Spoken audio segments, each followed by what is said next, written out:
એક શાંત અને સમૃદ્ધ ગામમાં અનેક પરિવારો સાથે પ્રજાપતિઓ પણ આનંદથી જીવન જીવતા હતા. અચાનક ગામમાં પૈસાની તંગી અને અનેક રોગો ફેલાવા માંડ્યા.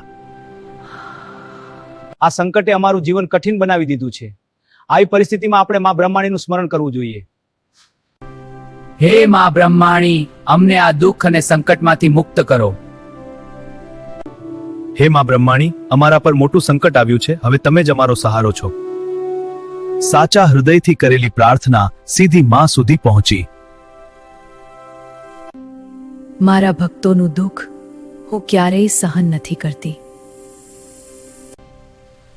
હું તરત જ મારા ભક્તની મદદ માટે જઈ રહી છું.